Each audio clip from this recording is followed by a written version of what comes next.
Samajwadi party के मुख्य सचेतक मनोज पांडे जी हमारे साथ बातचीत के लिए मौजूद हैं। सर, निकाय चुनाव का बिगुल बज चुका है, आरक्षण की लिस्ट जारी हो चुकी है, किस तरह से चुनाव लड़ेंगे आप लोग?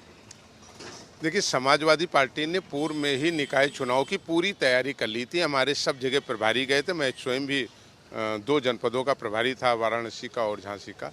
और हम लोगों ने उस समय से ही पूरी तैयारी कर ली थी कि निकाय चुनाव को मजबूती से कैसे पार्टी के कार्यकर्ताओं के दम पर, अच्छे प्रत्याशियों के बल पर और राष्ट्रीय अध्यक्ष जी की नीतियों और रीतियों के बल पर हम चुनाव लड़ेंगे।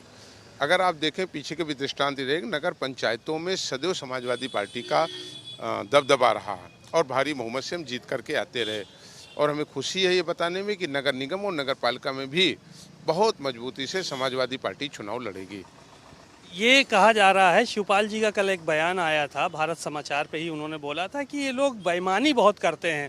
अभी इससे पहले जो सहकारिता के चुनाव हुए उसमें पर्चा नहीं भरने दिया गया, और उससे पहले जिला पंचायत अध्यक्ष और ब्लॉक प्रमुखी में, क्या इस बार भी आप लोग इसी तरह की आशंका व्यक्त कर रहे हैं कि ये बेईमानी करेंगे?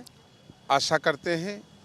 चुनाव लोकतंत्र की रीढ़ है और अगर रीढ़ और ढांचे को बिगाड़ा जाता है तो डेमोक्रेसी और कॉन्स्टिट्यूशन कहीं ना कहीं कमज़ोर होता है। और ये एक बार कमज़ोर होता है तो किसी एक सरकार के लिए नहीं कमज़ोर होता, देश में रहने वाले 135 करोड़ जनता के लिए ये बिगड़ता है। हम अपेक्षा करेंगे स्वतंत्र चुनाव होगा।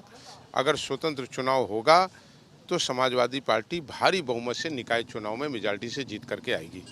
देखा गया है, तमाम मंत्रियों को जिम्मेदारी इस बार दी गई है, विधायकों को दी गई है। बीजेपी का बड़ा संगठन है, वो भी चुनाव में जो है वो मजबूती के साथ कि हर हाल में ये चुनाव जीत। जनता सर्वोच्च है, जनता लोकतंत्र में सबसे ताकतवर है।